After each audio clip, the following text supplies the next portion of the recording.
বাংলাদেশক সমৰ্থন কৰি বিপদত পৰিছে এজন শিক্ষক সাহেৰ আলী শেখ নামৰ এজন শিক্ষক এতিয়া ৰঙাঘৰৰ আলহী হ'বলগীয়া হৈছে হেহতিয়াকৈ বাংলাদেশত যি ঘটনা সংঘটিত হৈ গ'ল সেই ঘটনাক সমৰ্থন জনাই ইতিমধ্যে বহু কেইজন ব্যক্তি ৰঙাঘৰৰ আলহী হৈছে আৰু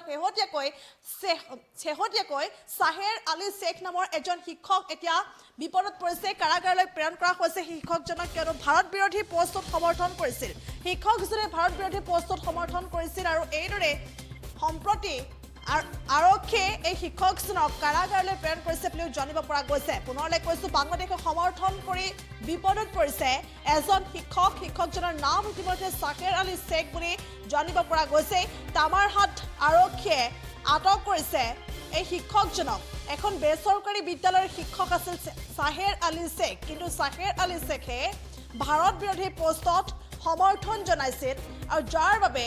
আৰক্ষীয়ে আটক কৰিছে সাহেৰ আলী শেখক আৰু ততাতৈয়াকৈ ধুবুৰী কাৰাগাৰলৈ প্ৰেৰণ কৰিছে বুলিও জানিব পৰা গৈছে পুনৰলৈ কৈছো বাংলাদেশক সমৰ্থন কৰি বিপদত পৰিছে এজন শিক্ষকজনৰ নাম সাহেৰ আলী শেখ আৰু সাহেৰ আলী শেখক তামাৰহাট আৰক্ষীয়ে আটক কৰিছে আৰু তামাৰহাট আৰক্ষীয়ে আটক কৰি ততাতৈয়াকৈ ধুবুৰী কাৰাগাৰলৈ প্ৰেৰণ কৰিছে বুলিও জানিব পৰা গৈছে সাহেৰ আলী শেখ বুৰঞ্জী বিভাগৰ এজন শিক্ষক আছিল দীৰ্ঘ সময় ধৰি এখন বেচৰকাৰী বিদ্যালয়ৰ শিক্ষকতা কৰিছিল আৰু এই সাহেৰ আলী শেখৰ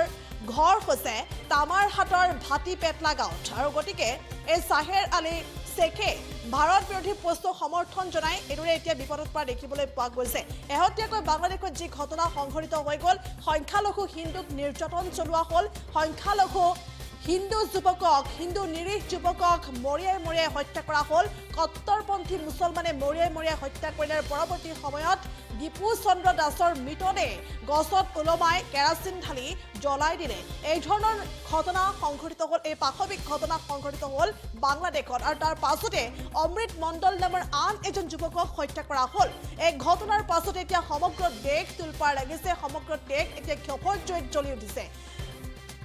সমগ্ৰ দেশতে এতিয়া দেখিবলৈ পোৱা গৈছে যে বাংলাদেশত বা সেই দীপু চন্দ্ৰ দাস বা অমৃত মণ্ডলৰ ন্যায় বিচাৰি এতিয়া প্ৰতিবাদী কাৰ্যসূচী বিভিন্ন সময়ত দেখিবলৈ পোৱা গৈছে বিভিন্ন সময়ত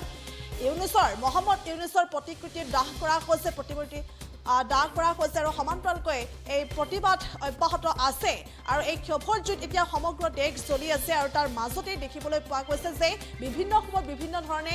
এইদৰে বাংলাদেশক সমৰ্থন কৰি ৰাখিছে এছাম লোকে ভাৰতবৰ্ষত থাকি এটা চক্ৰই এইদৰে বাংলাদেশক সমৰ্থন কৰি অহা ঘটনাই এতিয়া সকলোকে চিন্তিত কৰি তুলিছে আৰু পুনৰ এইদৰে বিপদত পৰিছে এজন শিক্ষকজনক ইতিমধ্যে কাৰাগাৰলৈ প্ৰেৰণ কৰা হৈছে ধুবুৰী কাৰাগাৰলৈ শিক্ষকজনৰ নাম সাহেৰ আলী শেখ আৰু দীৰ্ঘ সময় ধৰি এখন বেচৰকাৰী বিদ্যালয় বুৰঞ্জী বিভাগৰ শিক্ষকতা কৰি আছিল গতিকে সেই শিক্ষকজনে এইদৰে ভাৰত বিৰোধী পোষ্টক সমৰ্থন জনাই এতিয়া বিপদত পৰিছে আৰু এইদৰে আসলে দেখিবলৈ পোৱা গৈছে শিক্ষকজনক কাৰাগাৰলৈ প্ৰেৰণ কৰা হৈছে আৰু তামাৰহাটৰ ভাটিপেটলা গাঁৱৰ বাসিন্দা আছিল সাহেৰ আলী শেখ আৰু সাহেৰ আলী শেখক এতিয়া এইদৰে কাৰাগাৰলৈ প্ৰেৰণ কৰা হৈছে আৰু এই শিক্ষকজন এতিয়া বিপদত পৰিছে কিয়নো বাংলাদেশক সমৰ্থন কৰিছিল এই শিক্ষকজনে